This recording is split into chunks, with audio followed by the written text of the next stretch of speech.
In this video, we're going to show you how to install the ChargePoint Express 100 charging station. We recommend that a ChargePoint O&M partner performs site validation. You can contact ChargePoint for site validation inquiries. Before we begin the installation, we first have to take the online training course to become a ChargePoint certified installer to receive a ChargePoint installer account. If you do not complete this training, you're not able to complete the installation process, and ChargePoint will not take this product in warranty. Ensure that the appropriate wiring, circuit protection, and metering is in place at the installation location by reviewing the specifications, wiring diagrams, and grounding requirements described in the installation guide. The CPE100 accommodates service wiring through conduit installed above ground. When the CPE100 is mounted on a stand, conduit can be installed underground. The conduit enters the CPE100 through the bottom of the cabinet. Verify that the installation site has a load capacity sufficient to support the CPE100. Ensure that adequate CDMA, Verizon or Sprint, or GSM, AT&T or Rogers, cellular coverage is available at the installation location. To ensure adequate signal strength in underground garages or other enclosed parking structures, cellular repeaters may be required. Always transport and store the CPE100 in its original packaging in a horizontal position. And finally, review the charging station's datasheet. There are two ways to mount the CPE100: on a wall that is capable of supporting 150 pounds dynamic load, or on a pedestal that has been mounted on a concrete pad or existing concrete surface. In either case, the CPE100 must be mounted 24 inches above grade, and the air intake and exhaust must not be obstructed. We'll also need to make sure the charging plug can reach car's charging ports without effort or strain. The charging cables can reach up to 14 feet. We'll start by showing you how to wall mount the CPE100. We'll need some tools and materials to complete the installation. Some are included with the CPE100, and others you'll need to supply. See the installation guide for a complete list. The first step is to position the crate close to the installation location. Be sure to move the crate in its horizontal position only, using appropriate lifting equipment, a forklift, pallet jack, genie, engine hoist, crane and lifting straps, etc. And make sure all lifting equipment used is rated for the shipping and product weights. Once it's in place, remove the 6 screws from the bottom of the crate. Make sure you collect all of the screws so they don't get left in the parking area where they might puncture a tire. Now, lift the crate upward and off of the base and place the CPE100 on top of the crate for easy access to the bracket. Then remove the CPE100 packing materials. Next, we'll remove the mounting bracket from the unit so we can use it as a template to mark the hole locations on the wall. Measure and mark the wall for mounting the CPE100 24 inches above the ground. Then mark the hole locations, taking care to keep the bracket level. Drill holes appropriate for the type of anchors. Use fasteners and anchors that will work for your wall type and that have flat heads to countersink into the holes in the bracket. Now we can place the anchors and attach the bracket to the wall.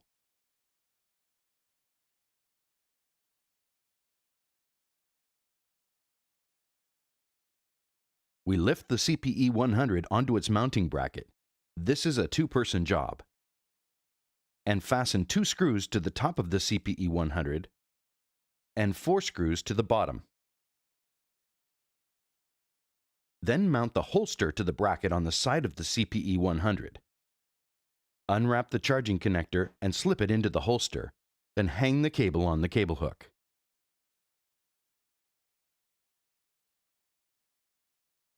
Now let's look at mounting the CPE100 on its pedestal. First, we'll remove the bolts from the pallet and remove the supplied bracket from the CPE100. We don't need to use this one because we'll use the bracket already mounted on the pedestal. Now let's prepare the liquid-tight conduit, ensuring we have sufficient length to reach the CPE100. If we're using underground wiring, tilt the stand on its side and feed the conduit and wire through the exit opening as shown in the install guide. With assistance, We mount the stand onto the pre-installed anchor bolts. See the install guide for information on how these anchors are installed. And remove the protective plastic wrap from the pedestal. Then we level the stand and torque the bolts to 100 foot-pounds. Again, with at least 2 persons, we lift the CPE100 onto its mounting bracket and fasten the 2 screws to the top of the CPE100 and fasten the 4 screws to the bottom of the CPE100. Before we connect the wiring, let's make sure the circuit breaker at the panel is off. The electrical input must be 480 volts 3-phase in a Y configuration. We'll use 90 degrees Celsius copper wire only. The CPE100 must be grounded to true earth.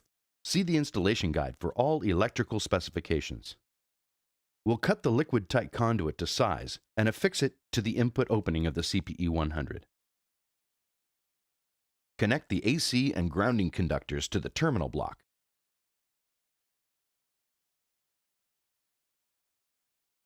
Using a number 2 posi-drive screwdriver, tighten the input wire clamps to 20 pounds per inches. Now it's time to prep the CPE100 for operation. Make sure all of the electrical connections are clean, tight, and free of wire strands and metal shavings. We'll turn on the external circuit breaker and verify that we're getting 480 volts AC phase to ground and 277 volts AC phase to phase, plus or minus 10%.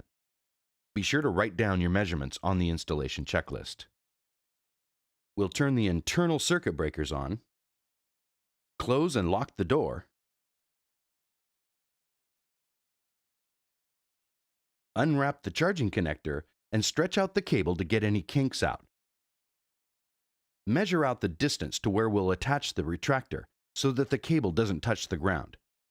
Then fasten the cable to the retractor using the retractor coupler and insert the connector into the holster.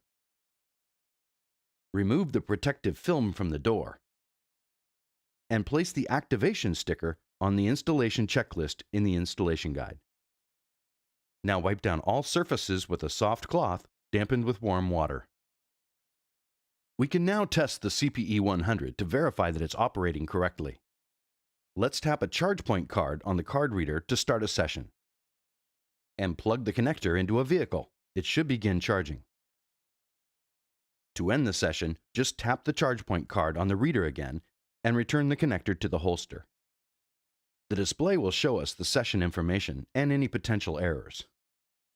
If the station does not power up as expected, confirm that the wiring has been properly connected. If the station has been properly wired and still does not power up as expected, contact ChargePoint at 1-877-850-4562. Before we leave the installation site, we need to prepare the station for activation on the ChargePoint network. Using your smartphone, navigate to chargepoint.com and log in with your installer credentials. Enter the MAC address and activation password printed on the CPE100's activation label.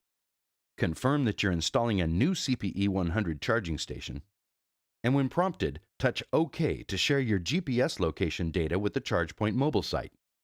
Then touch OK to review the station's location on Google Maps.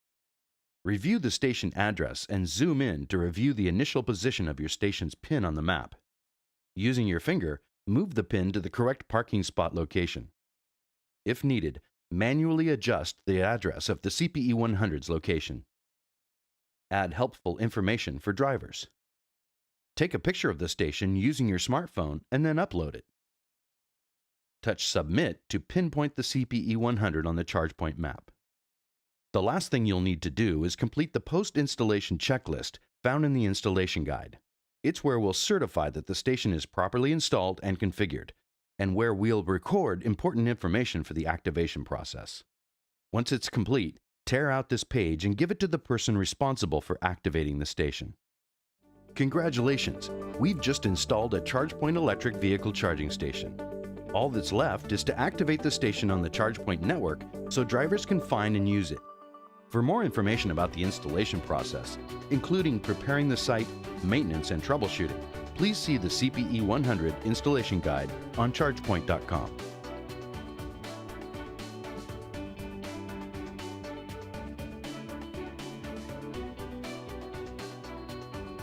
We hope you found this video to be helpful and informative.